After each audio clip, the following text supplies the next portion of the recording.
சித்தருக்கெல்லாம் சித்தர் சிவனே போற்றி. நம்மளோட பதிவுகளில் எதை பத்தி பார்த்துட்டு வரோம் அப்படின்னா 2025 மார்ச் 29ஆம் தேதி நடக்க இருக்கிற மகா சனி பயிற்சி 12 ராசிக்காரங்களோட வாழ்க்கையிலையும் என்ன மாதிரியான தாக்கத்தை ஏற்படுத்தும், என்ன மாதிரியான மாற்றங்களை கொண்டு வரும் அப்படிங்கிறத பத்தி பார்த்துட்டு வரோம். அதோட தொடர்ச்சியா நம்மளோட இந்த பதிவுல விருச்சிக ராசி அல்லது விருச்சிக லக்னத்தை சேர்ந்தவங்களுக்கு நடக்க இருக்கிற இந்த சனி பயிற்சி என்ன மாதிரியான பலாபலன்களை கொடுக்கும், இவங்க வாழ்க்கையில ஏதாவது மாற்றங்களையும் முன்னேற்றங்களையும் இந்த சனி பயிற்சி ஏற்படுத்தி கொடுக்குமா, அப்படி இல்லைன்னா எப்பவும் போல இந்த சனி பயிற்சியும் விருச்சிக ராசிக்காரங்களுக்கு நிறைய சோதனைகளையும் அவமானங்களையும் மட்டும்தான் கொடுக்குமா அப்படிங்கிறத பத்தி கொஞ்சம் சுருக்கமா பார்க்க போறோம். அதனால நீங்க விருச்சிக ராசியில பிறந்திருந்தாலும் சரி, விருச்சிக லக்னத்துல பிறந்திருந்தாலும் சரி, இந்த வீடியோவை கொஞ்சம் கூட ஸ்கிப் பண்ணாம கடைசி வரைக்கும் முழுமையா பாருங்க. நீங்க வீடியோவை முழுமையா பார்த்தா மட்டும்தான் இந்த வீடியோல நான் என்ன சொல்லியிருக்கேன் அப்படிங்கறதே உங்களுக்கு புரியும். அப்படி புரிஞ்சுக்கிட்டு அதுக்கு தகுந்த மாதிரி உங்க வாழ்க்கையில ஒரு சில சின்ன சின்ன மாற்றங்கள் மட்டும் நீங்க செஞ்சுக்கிட்டீங்க அப்படின்னா உங்களுக்கு வரக்கூடிய பெரிய அளவிலான ஆபத்துக்கள்ல இருந்து உங்களால தப்பிச்சுக்க முடியும். உங்களுக்கு கிடைக்கக்கூடிய சின்ன சின்ன வாய்ப்புகளை கூட ரொம்ப கச்சிதமா உங்களால பயன்படுத்திக்க முடியும். அதனால விருச்சிக ராசி அன்பர்கள் இந்த வீடியோவை முழுமையா பாக்குறதுக்கு முயற்சி பண்ணுங்க. அதுக்கு முன்னாடி நம்ம சேனலை நீங்க இப்பதான் முறையா பாக்குறீங்க அப்படின்னா தயவு செஞ்சு சப்ஸ்கிரைப் பண்ணிக்கோங்க. இந்த வீடியோ உங்களுக்கு பிடிச்சிருந்தா மறக்காம அந்த லைக் பட்டனையும் தட்டி விட்டுருங்க. வீடியோ பிடிக்கல அப்படின்னாலும் டிஸ்லைக் பட்டனை தட்டி விட்டுருங்க. எத்தனை பேருக்கு நம்ம வீடியோ பிடிக்கல அப்படிங்கிறதையும் நான் தெரிஞ்சுக்குவேன். அதை விட முக்கியமா உங்களை மாதிரியே வேதனையான வெறுப்பான ஒரு வாழ்க்கையை வாழ்ந்துட்டு வரக்கூடிய விருச்சிக ராசிக்காரங்க உங்க நட்பு வட்டாரத்திலேயோ அல்லது சொந்த பந்தத்திலேயோ இருக்காங்க அப்படின்னா அவங்களுக்கும் நம்ம வீடியோவை மறக்காம ஷேர் பண்ணி விட்டுருங்க. விருச்சிகம். பொதுவா விருச்சிக ராசிக்காரங்களை எடுத்துக்கிட்டோம் அப்படின்னா 100% இவங்க நேர்மையானவங்களா இருப்பாங்க. குறுக்கு வழியில முன்னேறணும் அப்படின்னு இவங்க என்னைக்குமே நினைக்க மாட்டாங்க. ₹1 சம்பாத்தியமா இருந்தாலும் சரி, அந்த சம்பாத்தியத்தை நேர் வழியில சம்பாதிக்கணும் அப்படின்னு நினைப்பாங்க.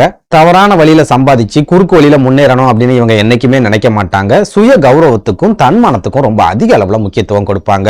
இன்னும் சொல்ல போனா பணங்காசு இல்லைன்னா கூட சிங்கிள் டீயை குடிச்சிட்டு கூட இவங்க வாழ்க்கையை ஓட்டிக்குவாங்க. ஆனா சுயமரியாதையை இழந்துட்டு தன்மானத்தை இழந்துட்டு இவங்களால வாழவே முடியாது. இவங்களோட சுயமரியாதைக்கு ஏதாவது பாதிப்பு வருது அப்படின்னா அந்த இடத்துல விருச்சிக ராசிக்காரங்களோட கோபத்தை கட்டுப்படுத்தவே முடியாது. சொந்த பந்தங்களா இருந்தாலும் சரி, நெருங்கின நண்பர்களா இருந்தாலும் சரி, இவங்களோட சுயமரியாதையை சீண்டி பார்த்துட்டாங்க அப்படின்னா எத்தனை வருஷத்து பழக்கமா இருந்தாலும் சரி அவங்கள விட்டு ஒரு நொடியில இவங்க விலகி வந்துருவாங்க. கோடிக்கணக்கில் பணத்தை கொட்டி கொடுத்தாலும் மரியாதை இல்லாத இடத்துல விருச்சிக ராசிக்காரங்களோட நிழல் கூட ஒதுங்காது அப்படின்னு சொல்லலாம். அந்த அளவுக்கு இவங்களோட சுயமரியாதைக்கும் தன்மானத்துக்கும் ரொம்ப அதிக அளவுல முக்கியத்துவம் கொடுப்பாங்க. எந்த ஒரு காரியத்துல இறங்கினாலும் சரி நம்மளோட சுயமரியாதைக்கு எந்த பாதிப்பும் வந்துடக்கூடாது அப்படிங்கறதுலயும் ரொம்பவே கவனமா இருப்பாங்க. அதே சமயம் இப்படி நேர்மையோடையும் சுயமரியாதையோடையும் இருந்து விருச்சிக ராசிக்காரங்க எதையாவது சாதிச்சிருக்காங்களா அப்படின்னு கேட்டா கண்டிப்பா இவங்க நிறைய இழப்புகளை மட்டும்தான் சந்திச்சிருக்காங்க அப்படின்னு சொல்லலாம். புரியுற மாதிரி சொல்லணும் அப்படின்னா குறுக்கு வழியில ரொம்ப சீக்கிரத்துல முன்னேறக்கூடிய நிறைய வாய்ப்புகள் விருச்சிக ராசிக்காரங்களுக்கு கிடைச்சிருக்கும்.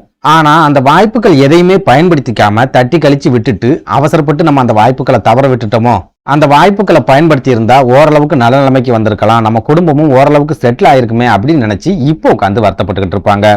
சுருக்கமா சொல்லணும் அப்படின்னா இவங்க நேர்மையாவும் உண்மையாவும் இருக்காங்க அப்படிங்கறதால இவங்களை சுத்தி இருக்கிறவங்க கிட்ட நல்ல பேரை சம்பாதிச்சு வச்சிருப்பாங்க, நல்ல மரியாதையை சம்பாதிச்சு வச்சிருப்பாங்க, நிறைய நம்பிக்கையையும் சம்பாதிச்சு வச்சிருப்பாங்க. ஆனா இவங்களால பெரிய அளவுல பணத்தை சம்பாதிச்சிருக்க முடியாது, பெரிய அளவுல வசதியான வாழ்க்கையையும் இவங்களால வாழ்ந்திருக்க முடியாது. இதனால ஒரு சில விருச்சிக ராசிக்காரங்களை தவிர பெரும்பாலான விருச்சிக ராசிக்காரங்களுக்கு எப்பவும் பண நெருக்கடி அப்படிங்கிறது இருந்துகிட்டே தான் இருக்கும். ஒண்ணு யாருக்கிட்டையாவது கடன் வாங்க வேண்டிய ஒரு சூழல் அப்படிங்கிறது இவங்களுக்கு கண்டிப்பா ஏற்படும். அப்படி இல்லைன்னா வீட்டுல இருக்கிற நகை நட்டுகளை அடகு வச்சு செலவுகளை சமாளிக்க வேண்டிய ஒரு சூழல் அப்படிங்கிறதும் இவங்களுக்கு கட்டாயமா இருக்கும் அப்படின்னு சொல்லலாம்.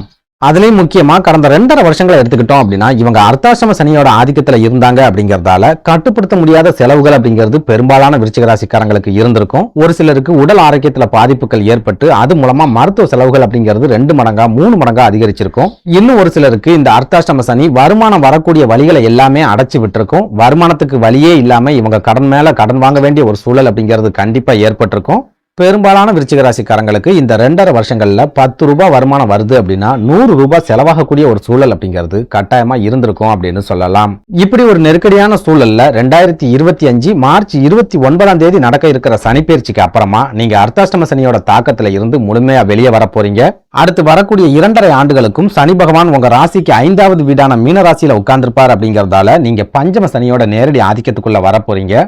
இந்த பஞ்சம சனி உங்க வாழ்க்கையில என்ன மாதிரியான மாற்றங்களை ஏற்படுத்தும், என்ன மாதிரியான யோகங்களை கொண்டு வரும் அப்படிங்கறத பத்தி பார்க்கலாம். அப்படி பார்க்கும்போது சனி பகவான் இவ்வளவு நாளும் உங்க ராசிக்கு 4வது வீடான கும்பராசியில அர்த்தாஷ்டம சனியா உட்கார்ந்திருந்தார் அப்படிங்கறதால கண்டிப்பா உங்களுக்கு உடல் ஆரோக்கிய பாதிப்புகள் அப்படிங்கறத கொடுத்திருப்பார். அது மூலமா உங்களுக்கு நிறைய மருத்துவ செலவுகள் அப்படிங்கறதும் ஏற்பட்டிருக்கும். அந்த செலவுகளை சமாளிக்கிறதுக்காக நீங்க கடன் வாங்க வேண்டிய ஒரு சூழல் கூட ஏற்பட்டிருக்கும். சொந்த தொழில் செய்யக்கூடிய விருச்சிக ராசிக்காரங்க தொழில் ரீதியா நிறைய பின்னடைவுகளை சந்திச்சிருப்பீங்க. நிறைய ஏமாற்றங்களையும் நிறைய நெருக்கடிகளையும் சந்திச்சிருப்பீங்க. ஒரு சிலருக்கு தொழில பெரிய அளவுல நஷ்டம் ஏற்பட்டு அது மூலமாவே நீங்க கடனாளியா மாறக்கூடிய ஒரு சூழல் கூட ஏற்பட்டிருக்கும். அதுவே உத்தியோகத்துல இருக்கிற விருச்சிக ராசிக்காரங்களை எடுத்துக்கிட்டோம் அப்படின்னா இந்த 2.5 வருஷத்துல வேலை இழப்புகள் அப்படிங்கறத நீங்க கட்டாயமா சந்திச்சிருப்பீங்க. வேலை பார்க்குற இடங்கள்ல நிறைய அவமானங்கள் அப்படிங்கிறது உங்களுக்கு ஏற்பட்டிருக்கும். ஒரு சில விருச்சிக ராசிக்காரங்க வேலை செய்யக்கூடிய இடங்கள்ல வீண் பழிகளை சுமக்கக்கூடிய ஒரு சூழலை கூட இந்த அர்த்தாஷ்டம சனி ஏற்படுத்தி விட்டுருக்கும். அதே சமயம் இந்த 2025 மார்ச் 29ஆம் தேதிக்கு அப்புறமா சனி பகவானோட பெயர்ச்சி நடக்க இருக்கிறதால உங்களோட உடல் ஆரோக்கியத்துல இனி வரக்கூடிய காலங்கள்ல நல்ல விதமான முன்னேற்றத்தை எதிர்பார்க்கலாம். உங்களுக்கு இருந்துட்டு வரக்கூடிய பெரிய அளவிலான மருத்துவ செலவுகள் எல்லாமே இந்த காலகட்டத்தில் உங்களோட கட்டுப்பாட்டுக்குள்ள வரும். ஓரளவுக்கு உங்க கைகளில் பணப்புழக்கம் அப்படிங்கிறதும் தாராளமா இருக்கும். வேலை செய்யற இடங்கள்ல இருந்துட்டு வரக்கூடிய நெருக்கடிகள் எல்லாமே இந்த சனி பெயர்ச்சிக்கு அப்புறமா முழுமையா விலகும். புதுசா வேலை வாய்ப்புக்காக முயற்சி பண்ணிட்டு இருக்கக்கூடிய விருச்சிக ராசிக்காரங்களுக்கும் நல்ல விதமான வேலை வாய்ப்புகள் அப்படிங்கிறது இந்த சனி பெயர்ச்சிக்கு அப்புறமா கிடைக்கும். சுருக்கமா சொல்லணும் அப்படின்னா இந்த சனி பெயர்ச்சி விருச்சிக ராசிக்காரங்களோட வாழ்க்கையில ரொம்பவே டாப் கிளாஸான ஒரு சில வாய்ப்புகளை உருவாக்கி கொடுக்க போகுது. உங்க வாழ்க்கையில ஒரு சில அதிரடியான மாற்றங்களையும் ஏற்படுத்த போகுது அப்படின்னு சொல்லலாம்.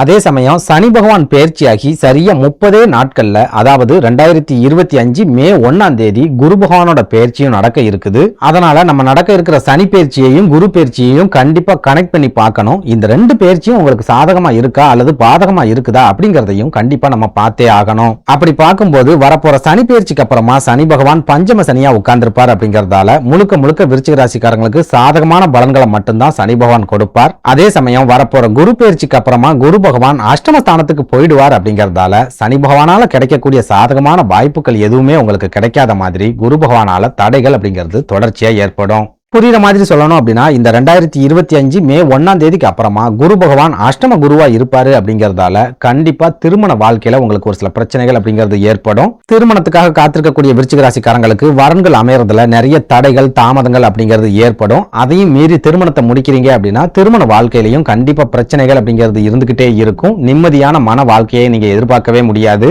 அதுலயும் முக்கியமா குரு பகவான் உங்க ராசிக்கு 2 மற்றும் 5வது வீட்டுக்கு அதிபதி அப்படிங்கறதால அவர் அஷ்டமஸ்தானத்துல இருக்கக்கூடிய இந்த காலகட்டத்துல கண்டிப்பா பண நெருக்கடி அப்படிங்கறத ஏற்படுத்துவார். எந்தெந்த வழிகள்ல இருந்தெல்லாம் உங்களுக்கு பணம் வருதோ அந்த வழிகள் எல்லாமே ஒன்னொன்னா லாக் ஆக ஆரம்பிக்கும். பெரிய அளவுல பண தட்டுப்பாடு அப்படிங்கறத இந்த மே மாதத்துக்கு அப்புறமா நீங்க சந்திக்க ஆரம்பிப்பீங்க. ஒரு சில விருச்சிக ராசிக்காரங்களுக்கு குடும்ப வாழ்க்கையிலையும் பெரிய அளவுல பிரச்சனைகள் ஏற்பட்டு நீங்க மன அழுத்தத்தை சந்திக்கிறதுக்கு கூட இந்த மே மாதத்துக்கு அப்புறமா அதிகமான வாய்ப்புகள் அப்படிங்கிறது இருக்குது.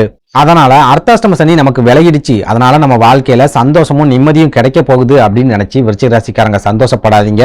சனி பகவான் உங்களுக்கு யோகங்களை கொடுக்கக்கூடிய ஒரு அமைப்புல இருந்தாலும் குரு பகவான் ரொம்பவே பலவீனமான ஒரு அமைப்புல இருப்பாரு அப்படிங்கறதால 2026 மே மாதம் வரைக்கும் கண்டிப்பா நீங்க அனுபவிச்சுட்டு வரக்கூடிய வேதனைகளும் வலிகளும் தொடரத்தான் செய்யும். பெரிய அளவுல உங்க வாழ்க்கையில அதிரடி மாற்றங்கள் எதுவுமே நடக்காது. இன்னும் சொல்ல போனா நீங்க சொந்த தொழில் செஞ்சுக்கிட்டு இருந்தாலும் சரி அப்படி இல்லைன்னா உத்தியோகத்துல இருந்தாலும் சரி உங்களோட பொறுமையை சோதிக்கிற மாதிரியான சம்பவங்கள் தான் இந்த ஒரு வருஷத்துல கண்டிப்பா நடக்கும். உங்களை கோபப்படுத்துற மாதிரியே உங்களை சுத்தி இருக்கிற எல்லாரும் நடந்துக்க ஆரம்பிப்பாங்க. அது மூலமாவே உங்களுக்கு நிறைய மன அழுத்தங்களும் மன விரக்தியும் கட்டாயமா இந்த காலகட்டத்துல ஏற்படும். புரியுற மாதிரி சொல்லணும் அப்படின்னா விருச்சிக ராசிக்காரங்க திருமணம் சம்பந்தமான முயற்சிகளை செய்யறதா இருந்தாலும் சரி அப்படி இல்லைன்னா ஏதாவது சுபகாரிய நிகழ்ச்சிகளை செய்யறதா இருந்தாலும் சரி அப்படி இல்லைன்னா சொந்த தொழில் ஆரம்பிக்கணும் அப்படிங்கிற திட்டத்தோட இருந்தாலும் சரி 2026 மே மாதம் வரைக்கும் அந்த மாதிரியான திட்டங்கள் எல்லாத்தையும் ஒத்தி வச்சிருங்க. இந்த காலகட்டத்தில் நீங்க அவசரமா செய்யக்கூடிய காரியங்கள் எல்லாமே உங்களுக்கு பாதிப்புகளை மட்டும்தான் கொடுக்குமே ஒழிய எந்த வகையிலையும் லாபங்களை கொடுக்காது அப்படிங்கிறத ஞாபகத்துல வச்சுக்கோங்க. நன்றி, வணக்கம்.